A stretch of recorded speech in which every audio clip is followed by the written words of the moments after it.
Hey, you all. Carpetbagger here, coming to you live from the South. More specifically, today we are in Kingsport, Tennessee. And if you have been following along on this channel over the last few months, you know that 2023 has been the summer of carousels here on the Carpetbagger YouTube channel. It all got the idea when very early in the year I visited the Allen Herschel Carousel Museum in Tonawanda, North Tonawanda, New York. Kind of got the idea to visit some of the different carousels across this country of ours. The old carousels, some of the new ones, some of the new creative ones. And I kind of set out on a journey and been through different amusement parks, different fairs, some just, you know, carousels that stand on their own, and just carousel after carousel. We've been visiting some of the oldest carousels in the world that we've seen, some of the most unique, strangest carousels, some unique twists on the carousels along the way. We've tried to think of all the different carousel animals that I have ridden this year. We've ridden camels, we've ridden a lot of horses. We rode a centaur mountie at one point. I rode a chimp, a chimp wearing a little outfit at the Illinois State Fair. Leave a comment in the comment section. What is your favorite carousel animal that you've seen me ride on this summer of carousels? Also visited a lot of carousel museums too. I mentioned I went to the North Tonawanda Carousel Museum, but also we visited the Merry-Go-Round Museum in Sandusky, Ohio, as well as the New England Carousel Museum in Bristol, Connecticut. So it has really been a summer packed with carousels. Definitely love the artistry that goes into making these amazing and classic amusement park rides. I mean, what is the more classic amusement park ride than the carousel? Almost every amusement park has one. You know, there's not, you go to amusement parks, there's some rides they don't have, but every amusement park has the carousel because the carousel is classic.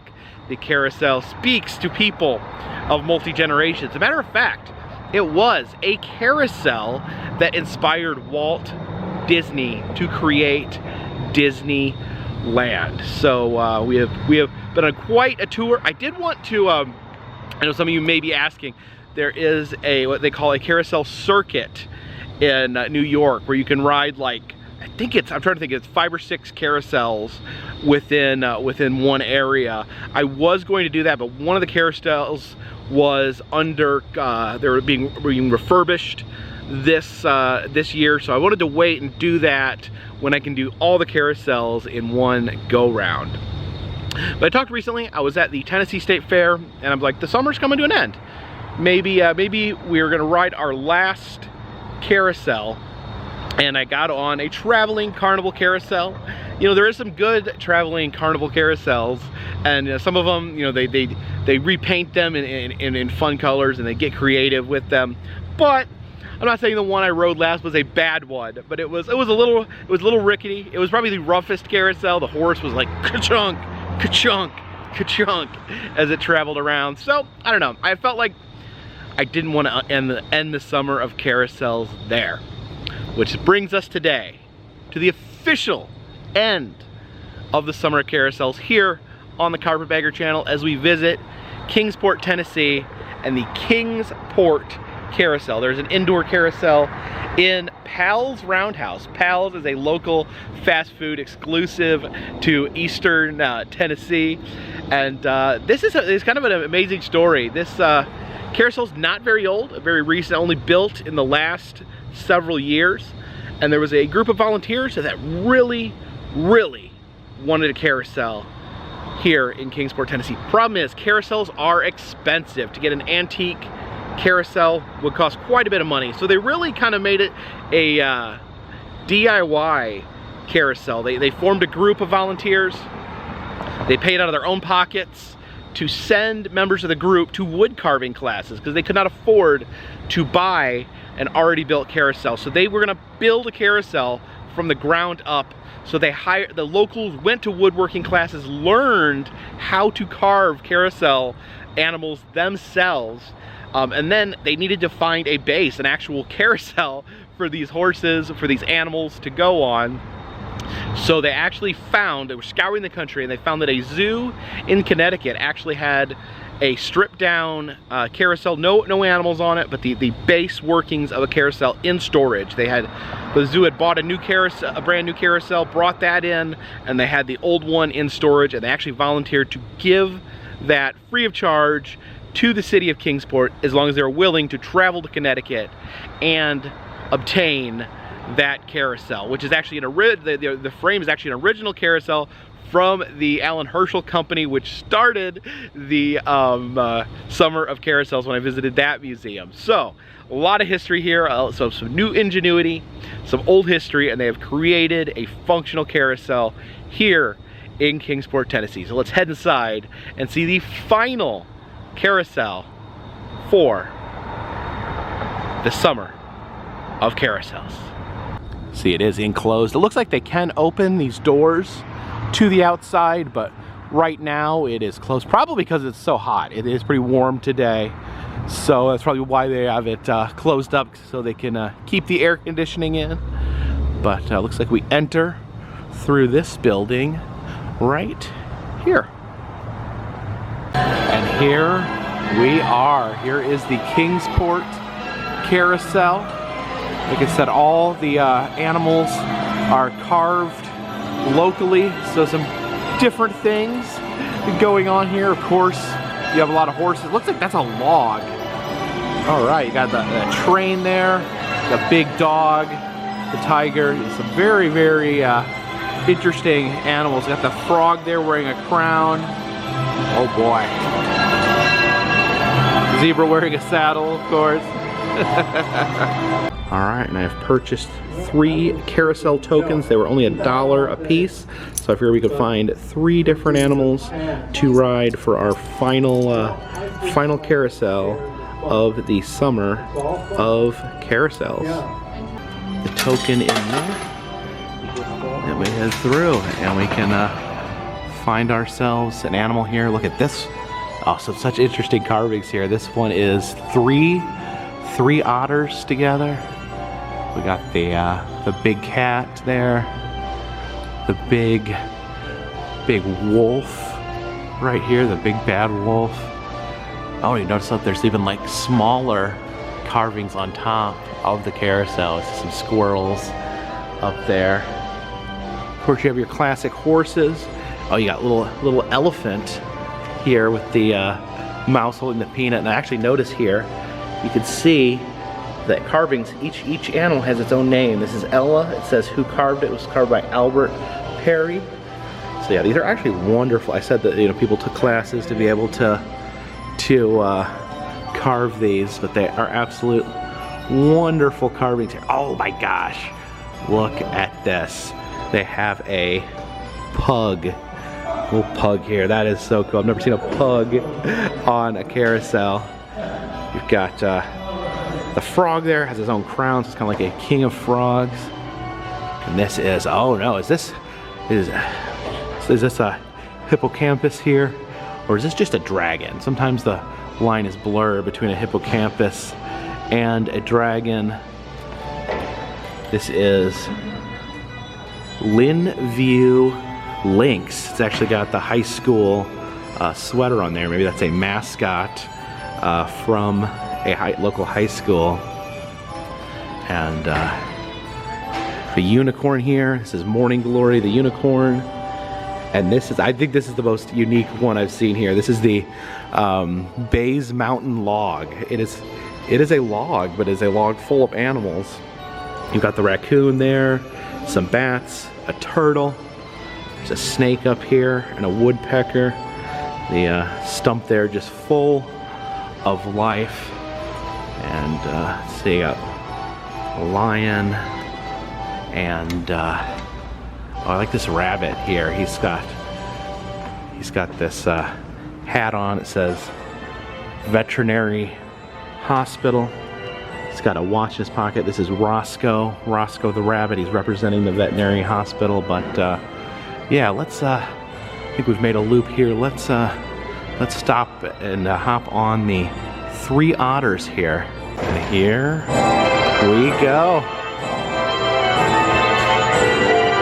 See our little otter there as he's eating his otter food. He's got a little fish there on his belly. And look at this. Pretty amazing here. Got our rabbit friends up there in front of us.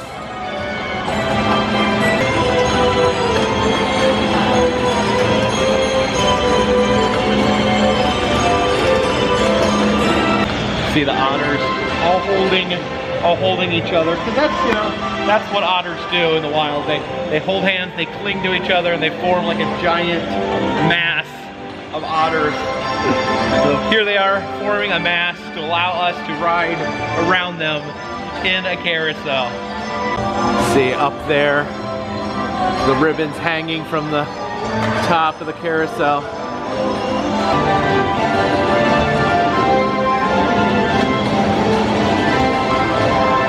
And that'll do, otters. That will do. I just noticed this up here in the rafters is a possum, a mother possum. Now, never got to ride a possum on a carousel, but at least this one is hanging up in the rafters of the carousel. Now, I do love this big golden retriever here. I love the idea of riding a dog, but I think there was another dog that I wanted to ride. Where's that dog? Not the big bad wolf, but okay, here we are. Yes, let's ride the pug. Now, according to this collar here, our pug's name is Pooh, so we're on the back of Pooh the pug.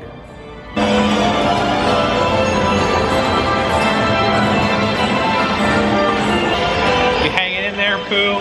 I don't know what other opportunity in my life I will have to ride on the back of a pug. Because, you know, never try to ride on the back of an actual pug. You might hurt their little back. But Pooh here, he's a very large and sturdy pug.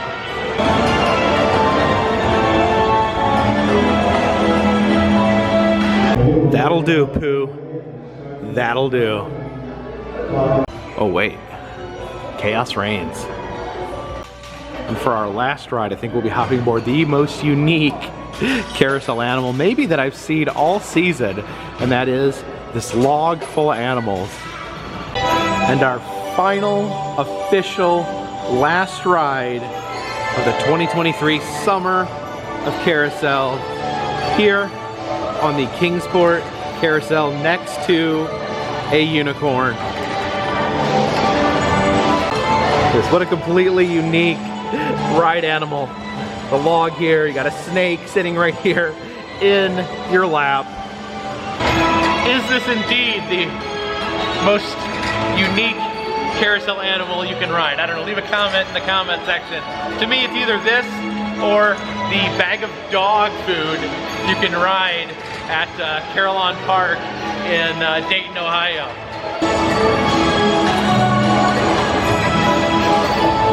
Yeah, this carousel only opened in 2015, so this may be one of the youngest carousels in existence. It'd be interesting to see. I don't know if there's been any other carousels built since that date. A lot of the carousels that we've rode have been very old, some over 100 years old this summer, but this may be the youngest. We may be ending with the youngest.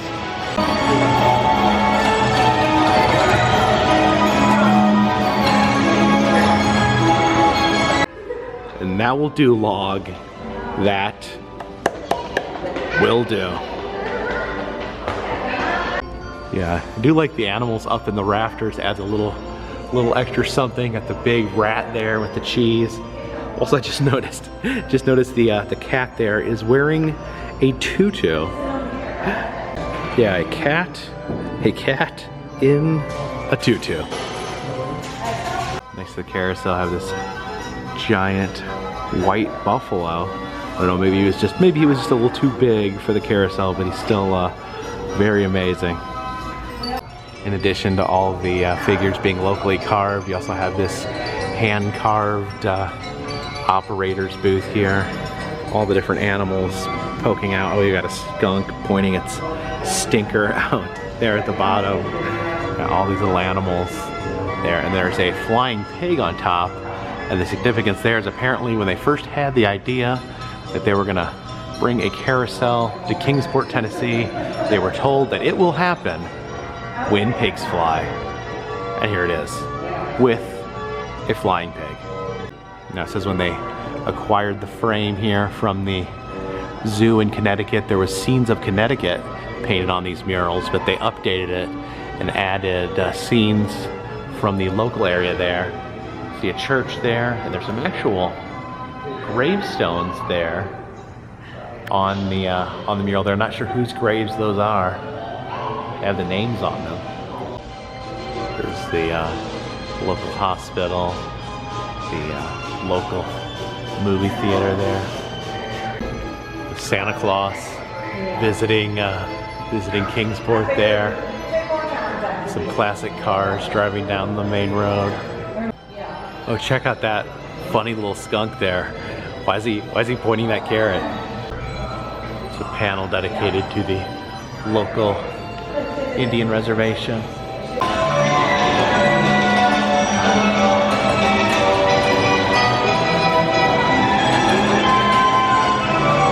So yes, I love an old carousel. I love an ancient carousel, but I also love this. I love that how this reflects the community, how the community came together to create a beautiful carousel that they learned to craft just so that they could create these amazing works of art. And it really warms my heart, and I think this is actually a perfect place to end the summer of carousels here on the Carpetbagger channel. However, we are not ending this video here, because there's something else I wanted to check out down the road a little bit, so come with me.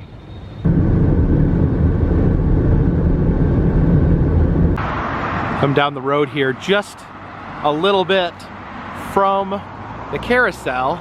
I think we're gonna stop here and eat at Pratt's Real Pit Barbecue. Out here in front of the building is a local landmark. This is Big John, the Native American here. Yeah, Big John was built in 1954. He was a custom-made fiberglass sculpture, and actually his head fell off in 2018 and was repaired by Mark Klein of Natural Bridge, Virginia. I've been out to Mark Klein's place many times. He does a wonderful fiberglass work, as well as he has his own attraction, Dinosaur Kingdom 2. And I remember actually visiting the studio when he was working on fixing the head of Big John. So I finally get to see the actual Big John in person here at Pratt's Barbecue, and yeah, I think we're gonna head in and get a little lunch. And here inside the dining room, we actually have the original head of Big John. Apparently Mark Klein had to create a lighter weight head because the body could not support this head. So now he has two heads, one on his body and one here, looking over the dining room. Oh, and look at this, we have a rare cousin of the jackalope there. What would you call that? A pigalope, maybe? All right, so I'm trying to go low carb, so barbecue actually is a good option for me. I went ahead and got the pulled pork there, and doubled up on the green vegetables. Got both collard greens and broccoli. Then some of the vinegar here for the collard greens. Quite a bit to choose from with barbecue sauce. You have their signature sauce, Carolina Gold, Pratt's Original, Texas Best, Kernsville Style, and Tennessee Whiskey. I think I will go with their signature sauce. I always like to try kind of whatever they like to use as their primary sauce. Alright, gonna try some of that pulled pork with the signature sauce on it. Mmm. That's really good. It's almost like a mustard, like almost like a South Carolina type sauce. It's also got a lot of vinegar in it. Love a vinegary barbecue sauce. The collard greens, the taste here. Mmm. Mmm. That's so good. It's got a lot of meat in there, a lot of bacon, a lot of pork in the collard greens. That's what makes vegetables good here in the South. They have a lot of meat in them. I'm sure some of that broccoli too. Everything's wonderful. They got the outhouses back here. The outhouse door is complete with the outhouse holes there. And actually, oh yeah, that one's a double-seater. Some absolute amazing barbecue to be had here at Pratt's. With the way I'm trying to eat, barbecue actually is a great option for me. Again, I'm trying to reduce the number of carbs, sugar, bread that I eat. So barbecue, and especially like southern barbecue, you get the option usually of meat and vegetables. So, you know, especially if they have green vegetables. I'm so happy they had multiple green vegetables. Some places only have like one green vegetable. Some places have no green vegetables. But yeah, love barbecue with some green vegetables is a perfect meal, and I'm perfectly satisfied. And yeah, big thumbs up to Pratt's here. Absolutely love the barbecue. Some amazing sauce as well. They actually told me the sauce is actually made in-house here, so good stuff.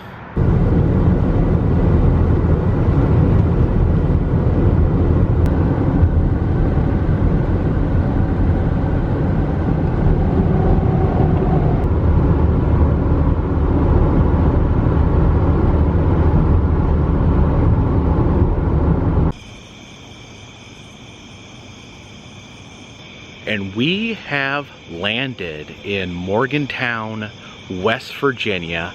I was traveling northward, and I wanted to check out a brand new attraction here in Morgantown, and that is Cryptid Mountain Mini Golf. Of course, here in West Virginia, they have one of the grandest traditions of cryptids. All these amazing cryptids come from West Virginia, one of the best cryptid states in America, and wanted to come out here. This only opened just a few weeks ago, I believe. So it is a cryptid themed mini golf, themed after some of the classic cryptids from West Virginia. So I figured on my way up north, we'd stop here and check this out.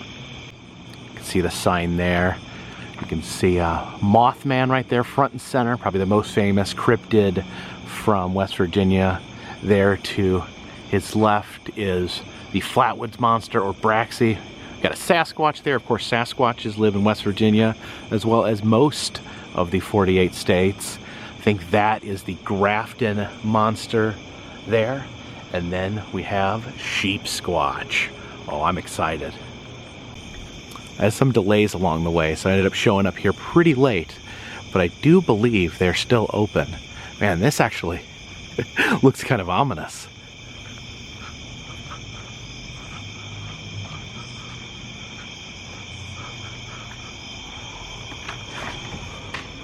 All right, guess we head in through these gates here. Let's see, beware of, looks like the name is scratched out there, but we're gonna head in, and oh my goodness, look at this. All right, nowhere else to start but hole number one, which is the telltale lilac bush there. You can see the bush there. Notice there's hands coming up gripping the bottom of the bush. Now, see the gravestone over here for Ruth Ann Musick. Now, she apparently was a West Virginia author that wrote ghost stories, and this was the name of one of her books of compilations of ghost stories. But I'm not familiar with the actual telltale lilac bush story. I may need to look that up and read it.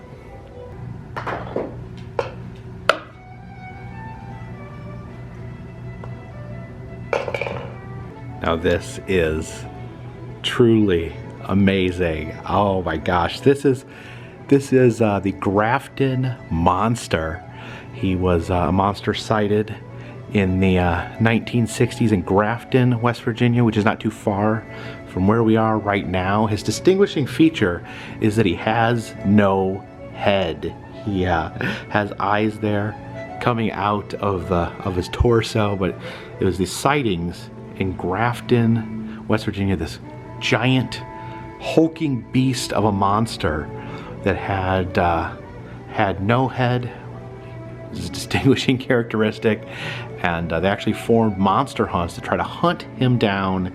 So that mass amounts of teenagers spilled out into the woods, into the area, trying to find the grafted monsters, bringing weapons with them. The police tried to calm down the frenzy, and the police even suggested that what they saw was actually a guy with a handcart moving a bunch of boxes. But yeah, I don't know how you could mistake a handcart full of boxes with this guy. And he seems to be getting more popularity. I had not heard of him until earlier this year, but he's been brought up. I know you see Mothman mentioned a lot, of course, and Flatwoods Monster, but he's kind of new into the cryptid, you know, culture. Kind of a new star. You know, obviously he's from the 1960s, but been seeing him brought up more. But I love him so much, and I love these sculptures. These are absolutely amazing.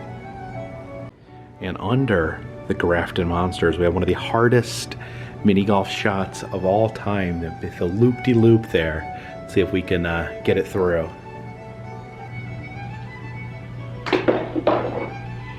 Went through.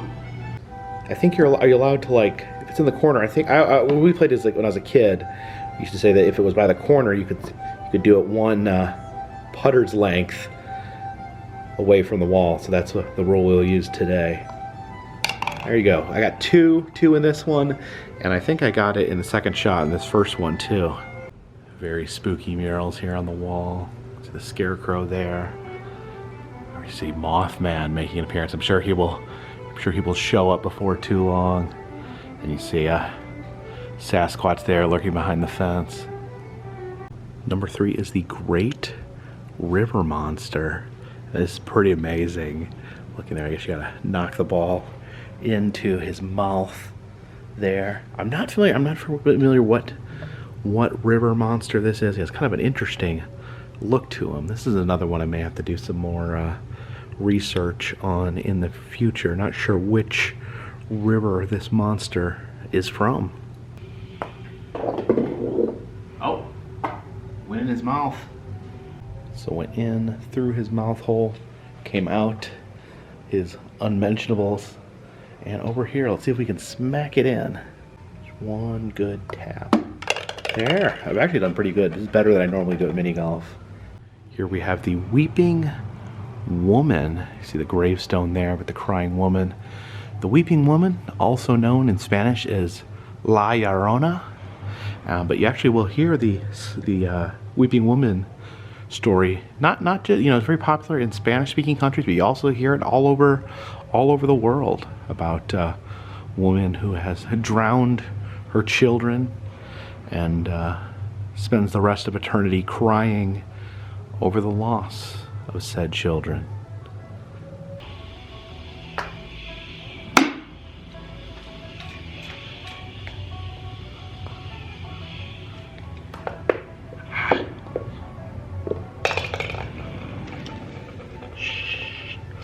And here he is, the Sheep Squatch. Now this is a West Virginia cryptid. Been many sightings of the Sheep Squatch, this big white horned creature living in the woods, also known sometimes as the White Thing. And yeah, he's an aggressive creature, attacks campers, chases people in the woods, and has the appears to be a giant bipedal sheep. Look at that, he's even captured a little baby sheep there. That's pretty amazing. Sheep Squatch.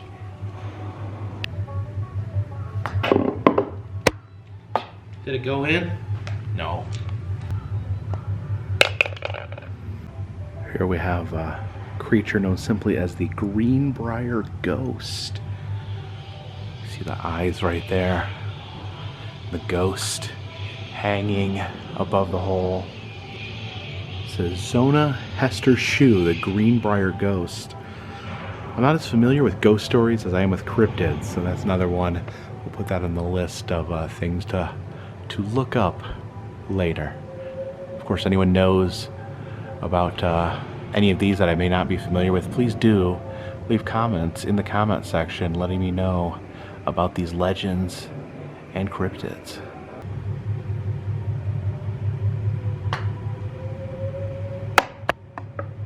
Number 7, we have the Snarly Yow. This is like a phantom dog. It says it will appear and then disappear as soon as it appeared. It said it would often, when they back in carriage driving days, they would be driving a carriage. It would show up, terrify the horses, cause the carriage to crash, and then disappear. And said even in modern times, it'll appear in the center of the road, right in front of a car. The car will think that they hit a dog, but then they get out to check on the dog, and they find the Snarly Yow still alive, snarling in their face, and then it'll just disappear. So apparently it is a big fan of the jump scare.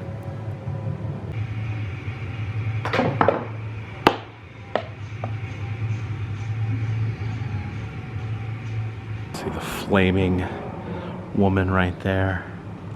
Oh my gosh, is that who's that lurking at us? I almost thought it was Slender Man for a second, but he doesn't have eyes. Maybe one of the Men in Black. Number 8 is the Ghost Miner, a ghostly miner there, riding in his minecart. You have to shoot the ball under the minecart. A lot of the shots here do involve shooting the ball through the cryptid.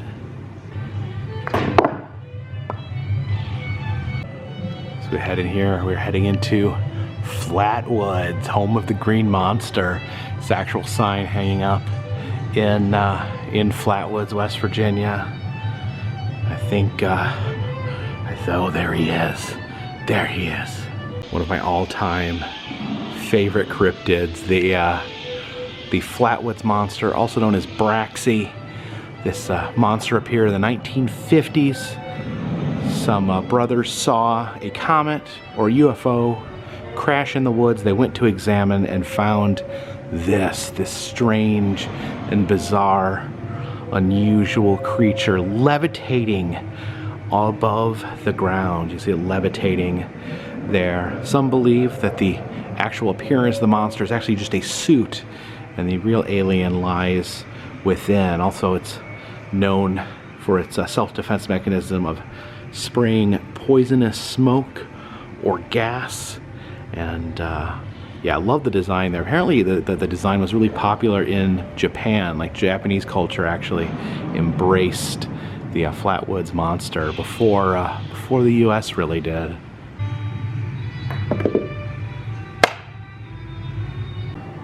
And here we have Bigfoot. Of course, Bigfoot, a genuine West Virginia monster, but Bigfoot, you know, he can be found all over the country. He's kind of America's cryptid. He is everywhere. Look at that, that's pretty cool. The like big spooky moon over top the cryptid mini golf there. I think I just saw Mothman fly over the moon there. It's very, very spooky stuff here, but looks like you gotta try to shoot the ball there between Sasquatch's legs.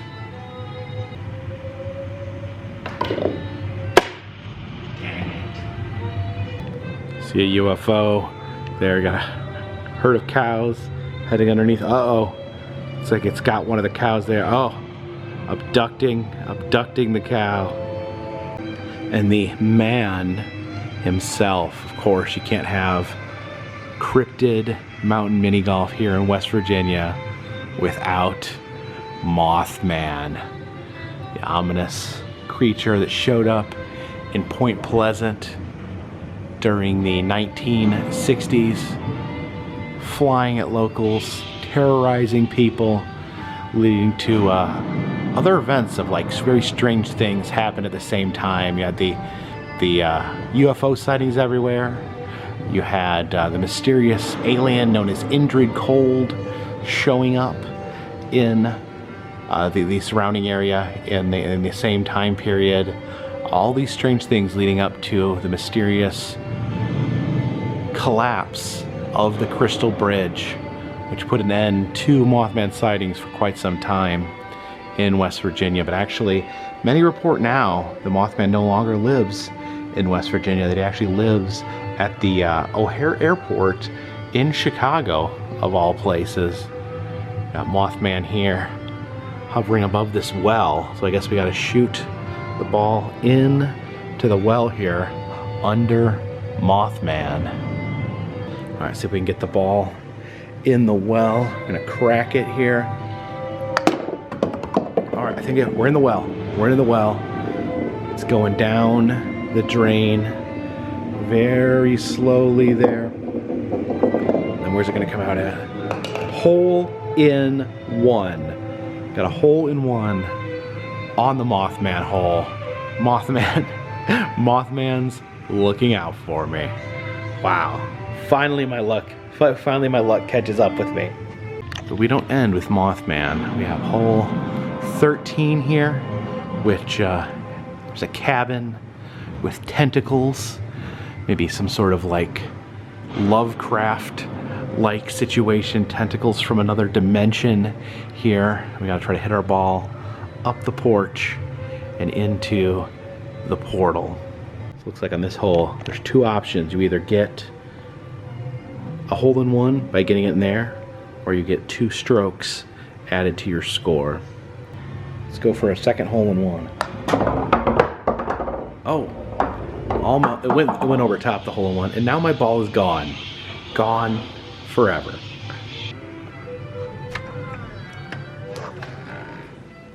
As we exit the mini golf, you see this map of West Virginia showing the locations of some of the monsters we saw in the mini golf. The river monster there in Morganton, the snarly yow, and I see the string there connecting it to some real life news clippings about these creatures. Of course, all the Mothman clippings right there.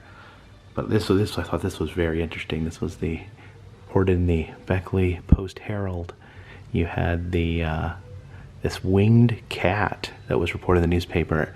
And the interesting thing about the winged cat is that the Mothman investigator, John Keel, actually originally came to West Virginia to investigate the winged cat, and it was while there that he had gotten his leads to hear about Mothman. So he started investigating Mothman when he had originally come to investigate the winged cat, Thomas the winged cat.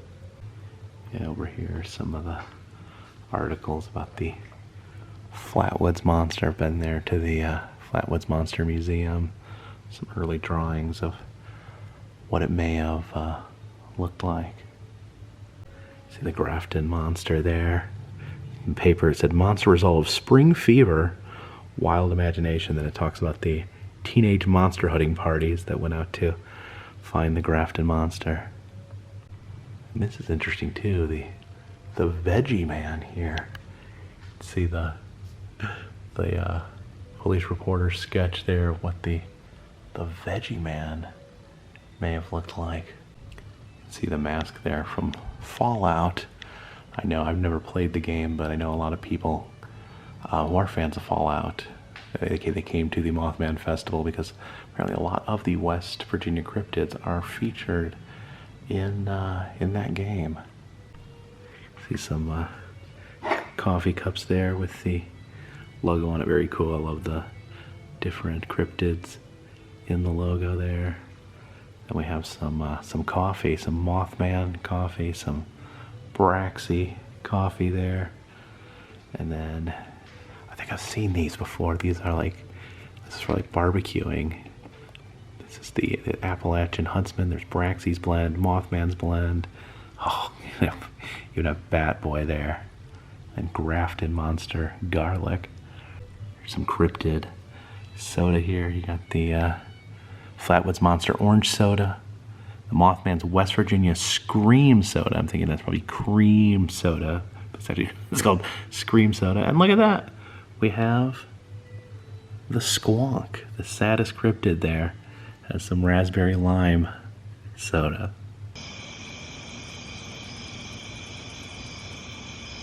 I did purchase this pin here, the Vegetable Man, the West Virginia cryptid. Apparently there's only ever one sighting of him. One person reported to the newspaper that they saw the Vegetable Man. It's something I'm definitely going to do some more research on. I think this might be my new obsession, finding out more about the Vegetable Man. That's one heck of a cryptid there. So I love Cryptid Mountain mini golf. That was super fun. I love it. Like I said, West Virginia has such a rich history of cryptids and spookiness that I love kind of seeing it all tied together here in the mini golf. And I love the sculptures. The sculptures are so amazing. Seeing the cryptids fully realized in those life-size sculptures. I love seeing the Grafton monster because yeah, the town of Grafton, they have a sign with the Grafton monster on it, but I think that's the closest you can get to actually seeing like a Grafton monster that you can see, that you could pose with, that you could take pictures of. So that's really cool. And of course, always love Mothman, always love the Flatwoods monster. It's always great to see Sasquatch, and love the sheep squatch. Like I said, like with the Grafton monster, it's great to see the sheep squatch realized in its full form. So some great stuff here.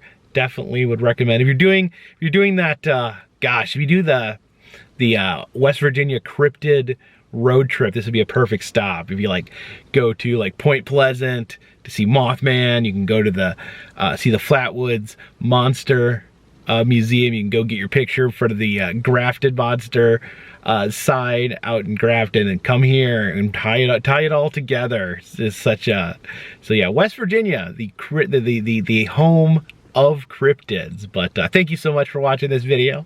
If you do like these videos, please subscribe. I travel around the country. I film roadside attractions, amusement parks, museums, haunted houses, and other fun stuff. If you'd like to help support the channel, consider contributing to Patreon. $3 or more will get you a postcard once a month from me to you. Also selling enamel pins in the Etsy shop, as well as doing personalized messages on Cameo.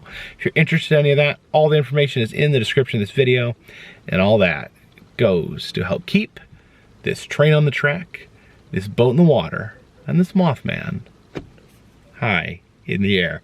Till next time, my friends, this one's in the bag.